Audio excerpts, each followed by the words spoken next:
KwabaseKorinte besibili isahluko se-13 uzoqala ufunda evesini lokuqala.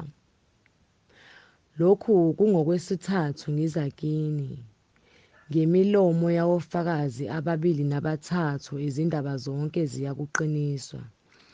Bese ngishilo ngaphambili kulabo abakade bonile nakubo bonke abanye, nakalokhu ngisho ngaphambili ngisho manje ngingekho, njengalokhu ngasho ngikhona ngokwesibili ukuthi nxa ngifika futhi angiyikuyekethisa ngokuba ngifuna ubufakazi bokuthi kunguKristu okhulumayo kimi, yena ongebuthakathaka ngakini, kepha unamandla phakathi kwenu, ngokuba noma wabethelwa esiphambanweni ngobuthakathaka nokho uyaphila ngamandla kaNkulunkulu, ngokuba nathi sibuthakathaka kuye kodwa siza kuphila ngaye naye ngamandla kaNkulunkulu ngakithi.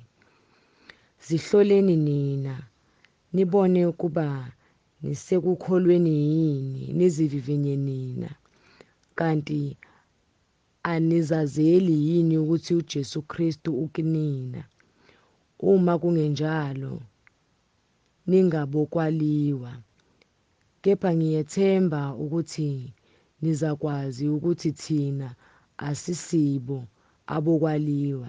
Siyakhuleka kuNkulunkulu ukuba ningenzi lutho olubi, angisho ukuze sibonakale thina singabavunyiweyo, kepha ukuba nina nikwenze okuhle, noma thina singaba njengabaliwayo. Ngokuba asinamandla okwenza utho uma simelana neqiniso, kepha uma simela iqiniso, ngokuba siyajabula nxa sibuthakathaka thina, nina-ke ninamandla. Sikukhulekela nalokhu ukupheleliswa kwenu.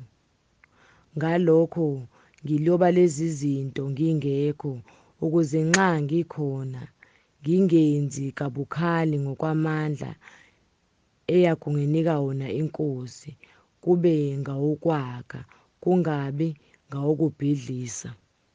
Elokugcina, bazalwane, thokozani, nipheleliswe, niduduzwe, nibe nhliziyonye, nibe nokuthula, khona uNkulunkulu wothando nokuthula uyakuba nani. Bingelanenani ngokwanga okungcwele. Abangcwele bonke bayakhonza kini. Umusa weNkosi uJesu Kristu nothando lukaNkulunkulu nokuhlangana kukaMoya oNgcwele makube nani nonke. Amen.